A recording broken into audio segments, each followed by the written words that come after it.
നമസ്കാരം, സിറ്റി ന്യൂസിലേക്ക് സ്വാഗതം. കണ്ണൂർ അങ്ങാടിക്കടവിൽ കാർ കുളത്തിലേക്ക് മറിഞ്ഞ് വിദ്യാർത്ഥി മരിച്ചു. അങ്ങാടിക്കടവ് സ്വദേശി ഇമ്മാനുവലാണ് മരിച്ചത്. ഇന്ന് പുലർച്ചെയോടെയാണ് അപകടമുണ്ടായത്. മരക്കൊമ്പ് വീഴുന്നത് കണ്ട് വെട്ടിച്ച കാർ നിയന്ത്രണം വിട്ട് കുളത്തിലേക്ക് മറിയുകയായിരുന്നു.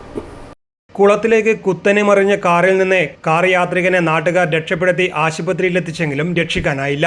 തൃശൂരിൽ വിദ്യാർത്ഥിയായ ഇമ്മാനുവൽ പരീക്ഷ കഴിഞ്ഞ് തിരിച്ച് അങ്ങാടിക്കടവിലേക്ക് വരുന്നതിനിടെയാണ് അപകടമുണ്ടായത്.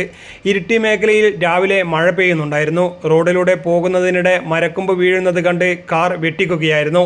ഇതോടെ സമീപത്തെ തെങ്ങിൽ കാർ ഇടിച്ചു കയറി. ഇതിനുശേഷം സമീപത്തുള്ള ചെറിയ കുളത്തിൽ കാർ മറിഞ്ഞു വീഴുകയായിരുന്നു. News desk, city news. കൂടുതൽ വാർത്തകൾ അറിയുവാൻ സിറ്റി ചാനൽ വാട്സ്ആപ്പ് ഗ്രൂപ്പിൽ ജോയിൻ ചെയ്യുക. ഒപ്പം യൂട്യൂബ് ചാനൽ സന്ദർശിക്കുക. വാർത്തയുടെ അവസാനിക്കുന്നില്ല. മറ്റൊരു വാർത്തയുമായി വീണ്ടും കാണാം. നമസ്കാരം.